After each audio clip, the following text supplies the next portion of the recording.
Madame Dron, vous avez vécu une expérience de mort imminente lorsque vous aviez 26 ans. Est-ce que vous pouvez nous en relater les circonstances et nous dire ce qui s'est passé? Merci, oui, j'ai vécu cette expérience à 26 ans, à la suite donc de l'accouchement de mon second enfant. Donc 3 semaines après l'accouchement, j'ai fait une très, très grave hémorragie et j'ai été conduite avec 5 de tension donc à l'hôpital et le lendemain, je suis rentrée dans le bloc opératoire pour un curetage, mais finalement, une autre hémorragie s'est déclarée et on a dû me faire une hystérectomie d'urgence, c'est-à-dire l'ablation de l'utérus. Et c'est là que j'ai vécu cette expérience, car mon cœur s'est arrêté de battre pendant 45 secondes avec électrocardiogramme plat. Ma tension était descendue entre 2 et 3. Mais pendant cette intervention, moi, j'ai vécu le plus beau moment de ma vie, le plus beau moment de ma vie. Je me suis trouvée donc, à l'extérieur de mon corps. Tout ce qui était moi, tout ce qui est mon véritable être se trouvait au plafond et j'avais une vision panoramique de 360°. Je voyais partout, de tous les côtés à la fois et surtout, j'avais ce sentiment, mais incroyable, de me sentir exister au-delà de mon corps. Pour la première fois de ma vie, je comprenais que je n'étais pas uniquement ce corps. J'étais l'habitant de mon corps. Alors, j'ai entendu le médecin et le personnel soignant qui s'affairait. Le chirurgien disait: «Vite un flacon de sang». Une infirmière courait chercher un flacon de sang. «Vite un second, vite un troisième». J'ai su par la suite que j'avais dévalisé la banque du sang de l'hôpital et à un certain moment, le chirurgien a dit du moins: «Elle me pète entre les mains». Avant ça, j'avais eu le temps de me regarder et j'étais bien sûr étendue sur la table d'opération avec des tuyaux partout. Je n'étais pas blanche, j'étais cadavérique et je me suis dit: «Mais qu'est-ce que tu es moche ma fille!» Mais ça n'avait pas d'importance parce que ce corps-là, ben, c'était comme la carapace de l'escargot, c'était pas moi quoi, tout simplement. J'ai pensé à mon mari et à mon beau-père qui m'avaient dit, alors que j'allais de la chambre donc à la salle d'opération, mon mari m'avait dit: «T'en fais pas, tout va bien se passer, on t'attend dans la salle d'attente». Eh bien, je pense à eux, instantanément, je me trouve dans la salle d'attente, je prends conscience de traverser les murs, sans aucune appréhension parce qu'on n'a pas le temps de se rendre compte, ça se fait. Dans cette salle d'attente, je vois mon mari et mon beau-père, tous les 2 faisaient les 100 pas et je me rendais bien compte que moi je les voyais, mais eux ne me voyaient pas. Alors je faisais des coucous. J'essayais par tous les moyens de me manifester à eux, mais en vain. Là, j'avoue que j'éprouvais comme une sorte de désespérance. La désespérance d'une personne qui veut dire: «Mais ne vous en faites pas, je suis bien là». Et et voilà, et de ne pas pouvoir être, captée, comprise. Et plus tard, je me suis dit: «C'est terrible pour les personnes qui sont véritablement mortes et qui sont plus vivantes que jamais, et bien, de sentir que l'entourage les considère comme morts, quoi». Évidemment, je ne suis pas là pour convaincre qui que ce soit, simplement pour témoigner de mon expérience. Et plus tard, évidemment, je me suis rendu compte que comment on peut comprendre que je sois passée à travers les murs, comment un simple enseignement académique à l'école, on ne peut pas on ne peut pas comprendre ça et on est obligé de s'intéresser à ce qui est la spiritualité, à l'anatomie spirituelle de l'être humain pour arriver à appréhender ces expériences-là. Et donc dans cette salle d'attente, il n'y avait ni banc ni chaise. Mon mari me l'a confirmé plus tard et j'avais cette faculté, tout en étant moi, d'être les autres aussi. J'étais, pour ainsi dire, dans le cœur de mon mari, pas dans son cœur physique. Je savais tout ce qu'il pensait. Je savais tout ce qu'il était aussi en tant qu'être humain et la même chose pour mon beau-père. Alors après, j'ai essayé de consoler mon beau-père. Plus tard, j'ai dit à mon mari: «Tu ne te faisais pas trop de soucis quand même, hein?» Mais non, parce que Finalement, j'étais rentrée pour un curtage et c'est tout, il avait confiance. Et mon beau-père il était plus âgé, il se faisait plus de soucis. Alors j'ai voulu le rassurer, j'ai mis ma main sur son épaule, ma main a traversé son corps. Mmh. Là, je me suis dit: «Mais qu'est-ce qui t'arrive? Mais qu'est-ce qui t'arrive?» Je ne comprenais pas. Ensuite, je me suis trouvée dans un abîme de ténèbres, de silence. J'avais l'impression d'être dans un néant complet. Ça a peut-être duré, je ne sais pas, une seconde, une fraction de seconde. Je ne peux pas dire parce que le temps n'existe plus durant cette expérience. Et là, j'ai eu conscience d'être morte. Et je me suis dit: «Ça y est, ma fille, tu es morte», mais non, j'étais plus vivante que jamais et à la limite, j'étais même 1000 fois plus intelligente que je ne peux l'être maintenant. Et je me suis rappelé ce qu'on m'enseignait quand j'étais plus jeune au catéchisme. J'étais élevée dans la religion catholique, normale, romaine, et on nous disait qu'on vivait jusqu'à la fin des temps, jusqu'à la résurrection finale. Mais dans cette dimension-là, qu'est-ce que c'est la fin des temps? 1000 ans? 10 000 ans? 1 million d'années? Des milliards d'années? Ça n'avait plus de sens. Et là, peut-être qu'une angoisse m'a pris et heureusement, au loin, j'ai vu une pointe d'aiguille de lumière. Et je dis toujours, imaginons-nous dans une nuit d'encre, une étoile. On n'est plus seul au monde. Et j'étais aspirée à toute vitesse vers cette lumière. Et je me rappelle que je sentais des bruits, des bourdonnements. Je voyais des lumières encore assez violentes. Tout s'est éclipsé après. Je sentais des présences autour de moi que je ne pouvais pas voir les visages, mais je les voyais. Voilà. Et cette lumière a pris tout l'horizon et je suis rentrée dans cette lumière-là. Je peux vous assurer, c'est le plus beau moment de ma vie. Le plus beau moment de ma vie. Parce que ce n'est pas que de la lumière, c'était un amour qu'on n'a aucune idée sur la terre, un amour qui comble, qui restaure. Cette lumière-là n'était pas aveuglante. Je retournais chez moi. J'étais dans ma patrie, j'étais l'amour, j'étais la vie. Et je prenais conscience du mot «je suis». Parce que tout en étant moi, je devenais tout. Je ne sais pas l'expliquer. Tout était en moi, j'étais tout et tout était en moi. Et c'est voilà, cette notion d'être un et tout à la fois, c'est quelque chose d'extraordinaire. Et cet amour-là, que je n'ai jamais retrouvé sur la terre, j'ai pourtant une chance extraordinaire. J'ai eu des parents aimants, j'ai un mari qui m'aime, j'ai des enfants et des petits-enfants qui m'aiment, mais c'était rien par rapport à tout cet amour qui m'attendait, c'était rien. Je me suis retrouvée dans un très beau jardin. On peut retrouver ça sur la terre, mais si je regardais un brin d'herbe, je voyais la lumière dedans, les molécules de vie dedans. Je voyais d'autres couleurs, des couleurs pastel qu'on ne connaît pas sur la terre. Je me suis assise près d'un ruisseau, c'était de la lumière d'eau, je ne peux pas expliquer. Et les sons devenaient couleurs et vice versa. Et j'avais l'impression de ne pas être plus importante qu'une note de musique, qu'un brin d'herbe, qu'une goutte d'eau, parce que j'étais devenue la vie, tout simplement. Et j'ai pensé qu'on faisait tout le contraire de ce qu'il fallait faire quand on perdait un être cher, c'est le désespoir. On se dit qu'on ne se reverra certainement plus jamais. Et je me disais, si on savait qu'ils sont sur la route de la vie, quoi, ou qu'ils sont déjà rentrés dans cette vie.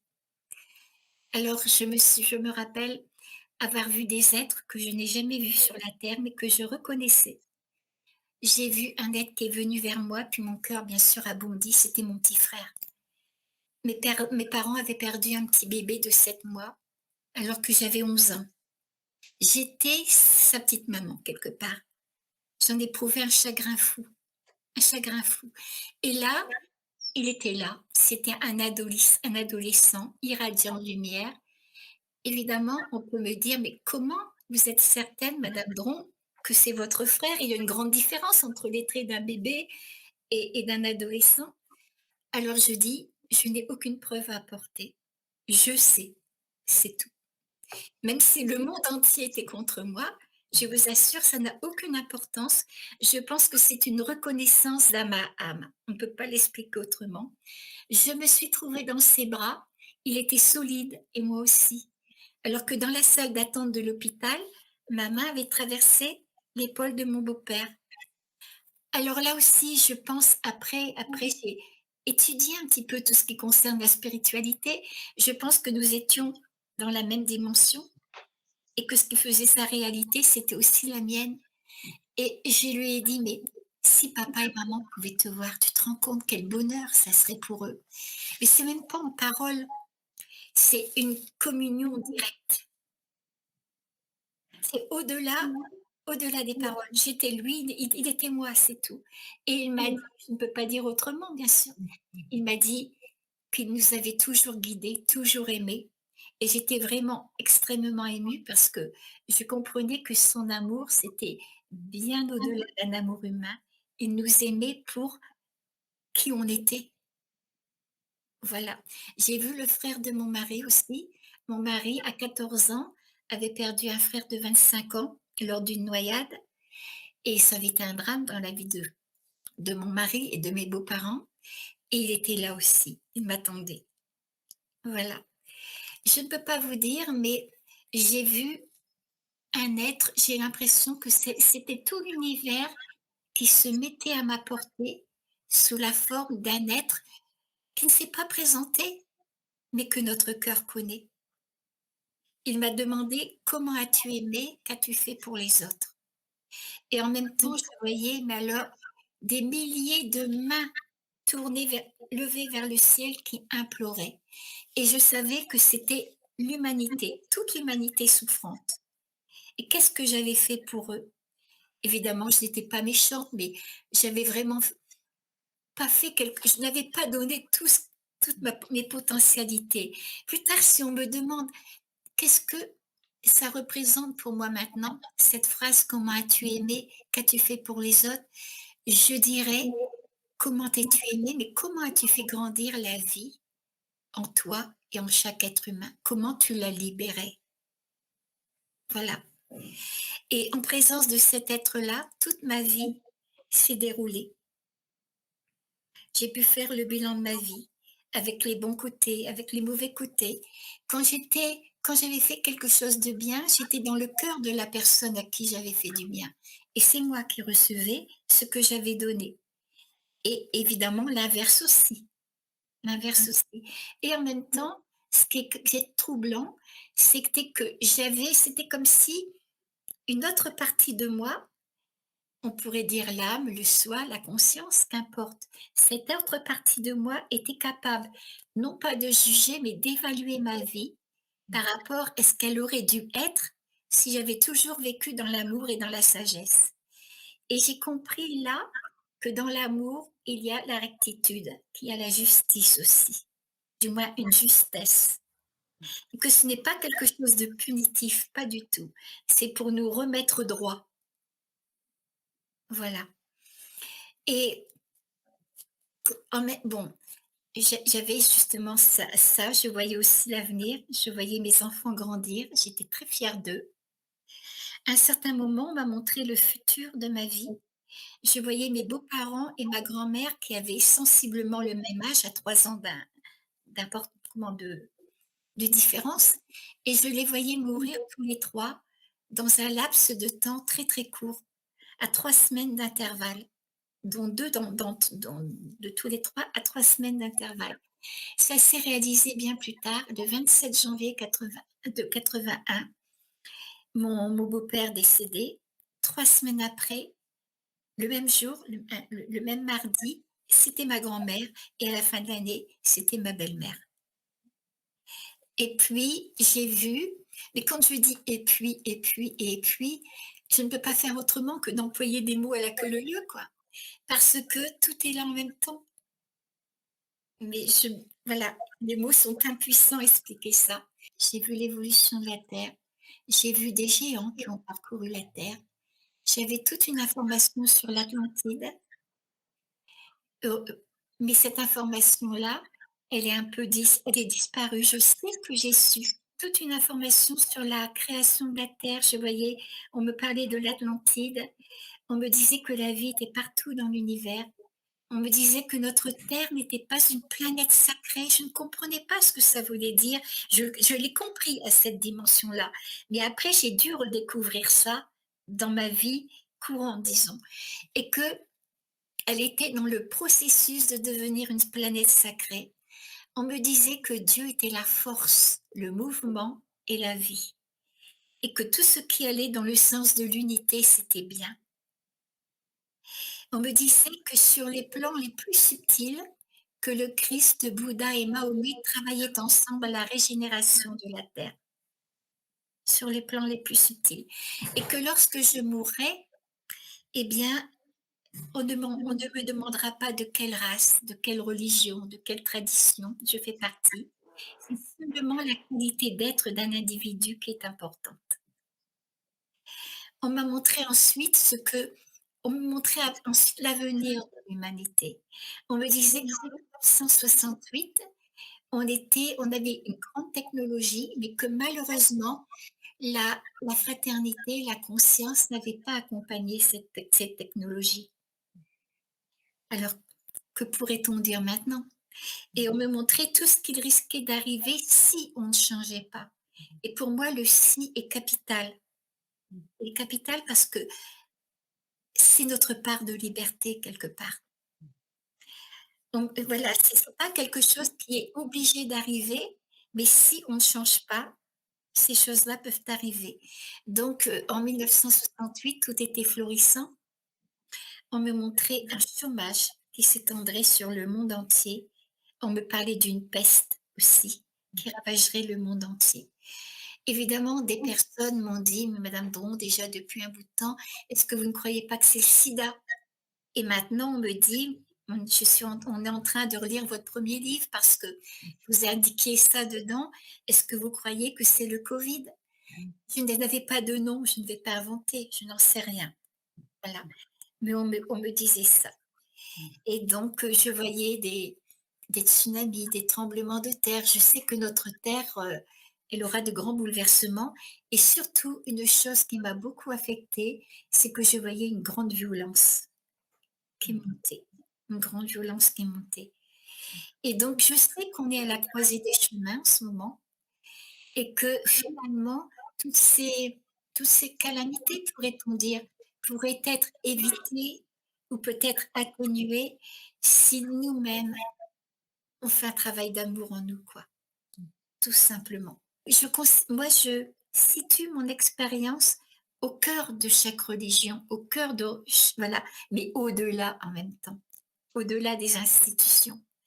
Parce que le Christ, tel qu'on m'en a parlé, tel que je l'ai compris de l'autre côté, et attention, je n'ai pas la prétention d'avoir compris tout ce que ça représentait, mais ça représentait, il était bien au-delà de toutes les religions. Ça représentait la plénitude de Dieu dans chaque être humain. Voilà. Et j'ai pleuré quand j'ai compris ça, parce que j'ai compris qu'on avait chacun dans notre cœur une petite parcelle de ce Christ et qui nous est demandé, eh bien, de l'épanouir. Voilà, c'est ça et que dans la mesure où on est capable, eh bien, de grandir en amour, en sagesse, eh bien, on n'a plus besoin de tous ces de toutes ces calamités que l'on provoque quelque part. Je me suis retrouvée dans une ville d'or, de lumière et de pierres précieuses. C'était magnifique. J'ai revu encore ma vie là. On m'a montré certains détails. On m'a demandé si je voulais rester de l'autre côté ou si je voulais revenir. Alors ça peut paraître monstrueux à certaines personnes, mais je n'avais qu'une envie, c'était de rester de l'autre côté.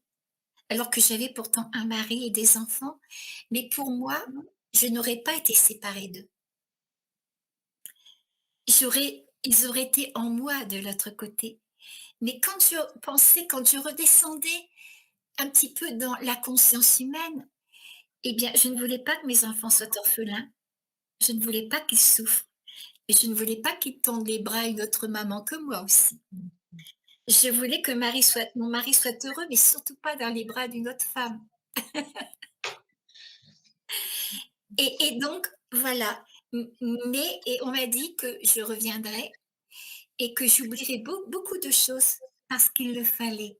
Et moi, avec ma liste, je me suis dit: «Ah, ils veulent que j'oublie beaucoup de choses et je vais faire en sorte de m'en souvenir» et pourtant, quand je me suis réveillée, je n'ai ramené que des bribes. Mais on m'a montré un mur de pierres précieuses et on m'a invitée à être une pierre dans ce mur. Évidemment, je sais que c'est symbolique. C'est inviter toute une transformation intérieure. J'ai vu venir aussi à moi un être, aussi loin que je l'ai vu, j'avais envie de me fondre dans lui. Je ne sais même pas si c'est un homme ou une femme parce qu'il me paraissait dégager les 2 énergies en même temps et en même temps, j'ai compris que cet être-là, c'était moi. Mais moi à la fin des temps, mais moi réalisée. Et j'ai envie de dire, si vous saviez de notre côté ce qu'on est beau, chacun d'entre nous. Et on devrait le dire aux enfants, à la place de parler du péché mortel, et cetera. Je respecte tout ça évidemment, mais on devrait dire: «Accroche-toi à ton étoile, n'oublie pas qui tu es, parce que sur les plans les plus hauts de ton être, tu es magnifique et tu as la force pour tout. Tu as la force pour passer par toutes les même les épreuves les plus difficiles. Tu peux traverser, tu as cette force en toi» et donc c'est en même temps une sacrée leçon d'humilité parce que je voyais tout le chemin qu'il me restait à faire sur la terre pour être ce que je suis déjà sur un autre plan, quelque part. Voilà, c'est très difficile à expliquer, très difficile. Après, je sais que j'ai mon frère qui nous a fait ses adieux. Il m'a dit: «Tu diras à papa et à maman d'être très indulgents envers ma grand-mère maternelle quand elle partirait» et ma grand-mère paternelle adorait sa fille, ma mère, mais aussi son gendre. Elle disait: «Tu es plus qu'un fils pour moi» et je voyais qu'il y aurait comme non pas une dispute, mais comme une incompréhension à la fin de sa vie et même quand je me suis réveillée après, je me suis dit: «Ce n'est pas possible, ça n'arrivera pas». Mais si, parce que ma grand-mère a fait un ramollissement cérébral, on dirait maintenant un Alzheimer et donc il y a eu des petites choses comme ça qui ont fait mal au cœur à mes parents et bien sûr, on n'en a pas tenu rigueur parce que c'était pas sa faute, si vous voulez, mais même ça, c'était vrai. Alors je ne me rappelle pas de sortie de mon corps, mais je me rappelle avoir réintégré mon corps par ma tête. Voilà. Je rentrais c'est pas poétique ce que je vais dire, mais j'avais l'impression de rentrer dans moi comme on rentre dans une chaussette. De l'autre côté et pour moi, c'était le drame de l'existence. De l'autre côté, j'étais moi et j'étais tout à la fois. Et là, je rentre comme dans un cercueil et puis fini cette impression d'être tout, l'autre devient quelqu'un d'autre et c'est comme ça qu'on se fait quelquefois des misères et cetera, alors que sur l'autre plan, on ne fait qu'un, quoi. On a dû me réveiller par une paire de claques et quand je me suis réveillée, j'avais dans les oreilles une musique d'une beauté, mais alors, à pleurer d'amour, d'une beauté incroyable. Je suis toujours en train de rechercher dans la musique classique ou dans la musique sacrée quelque chose qui ressemblerait à ce que j'ai entendu, mais en vain. Et surtout, je suis revenue avec le sentiment d'avoir ramené un instant d'éternité, mais c'est très, très minime par rapport à tout ce que j'ai vécu. Je n'ai ramené que des bribes et c'est extrêmement c'est aussi très frustrant parce que derrière cette musique, il y a une plénitude, il y avait ce sentiment de ne faire qu'un avec la vie, avec l'univers.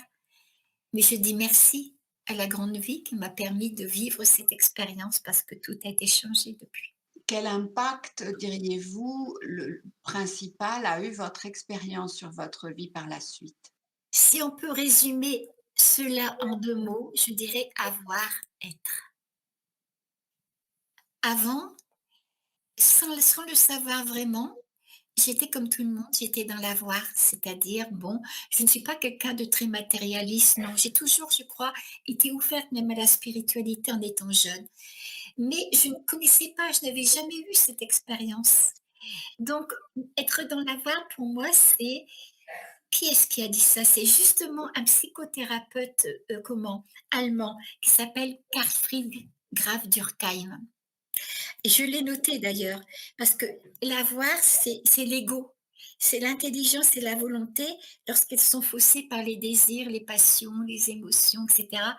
C'est ce qui en nous veut tout le temps être reconnu et voilà quoi. Et c'est une illusion de la vie. Et je dirais qu'avant, bah, j'étais en plein dedans, quoi. Et après avoir vécu cette expérience, eh bien, toutes ces misères humaines-là, moi, je dirais que ce sont des misères humaines, ces illusions-là partent. On est au-delà de tout ça. Et j'étais dans une plénitude, une liberté totale, qui est pour moi l'être, le véritable être. Et donc, cette expérience-là m'a donné le désir profond de rechercher la vérité, de rechercher cette justice, cette vérité-là qui mène à cette plénitude. Et je sais que le seul chemin pour y arriver, c'est l'amour. Donc votre façon d'appréhender la mort, heu, a sans doute été modifiée par votre expérience. Je n'ai plus peur de la mort dans le sens où, souvent, quand on a peur de la mort, c'est qu'on a peur de ne plus exister. Voilà. Là, voilà, je sais de façon formelle que, eh bien, qu'il n'y a que la vie et que quand j'aurai fermé mes 2 yeux, la vie continuera. Je sais de façon formelle. Par contre, comme tout le monde, je ne suis qu'un être humain et j'ai peur des souffrances qui peuvent être là avant la mort ou alors d'un état de sénilité, et cetera. Oui, bien sûr, mais je n'ai plus peur de la mort parce que et là, justement, c'est là que la vie a toute son importance. Quand on sait qu'on ne meurt pas, la vie devient précieuse parce qu'on sait on vient grandir quelque part. Et concernant la religion, vous avez dit avoir été élevé dans la religion catholique. Oui. Hem, est-ce que, votre façon de considérer, les croyances ou la religion, a été modifiée après? Bien sûr, je dirais que lorsque j'étais jeune, bon, mes parents étaient profondément chrétiens, sans pour autant aller donc, à l'église, mais ils tenaient à ce qu'on ait des valeurs chrétiennes et donc, j'ai été élevée dans ces valeurs-là et je ne renierai jamais ma religion parce que je sais qu'à l'intérieur d'elle, il y a des trésors sacrés comme certainement à l'intérieur de toutes les vraies religions qui prêchent l'amour. Voilà, mais suite à cette expérience, je ne me sens plus, disons, prisonnière, non pas de la religion, mais de l'institution religieuse. Quand on dit, par exemple: «Hors de l'Église, point de salut», pour moi, ça n'a plus de sens parce que, heu, j'ai baigné dans la grande religion de l'amour. Pour moi, il n'y a qu'une seule religion, c'est l'amour. Voilà et dans cette grande religion, toutes les religions y sont inclus, tout simplement. Et pour moi, la véritable religion, c'est pas l'histoire, c'est déjà bien d'avoir des outils, de la croyance, et cetera. Mais maintenant, j'ai la foi et c'est pas une foi là, c'est pas la foi du charbonnier, c'est la foi de l'expérience. Et pour moi, la véritable religion, c'est la voie qui mène de la chenille au papillon. C'est la voie de la transformation. C'est pas simplement croire, c'est devenir ce qu'on croit. C'est incarner ces vérités-là. Et je sais qu'on sera non pas jugé, j'aime pas ce mot-là, mais qu'on sera évolué par rapport à ce qu'on a fait de ces qualités-là, si on les a incarnées ou pas. C'est ça pour moi la véritable religion. Merci beaucoup madame Drouin. Merci beaucoup pour cet, entretien. Je vous remercie aussi.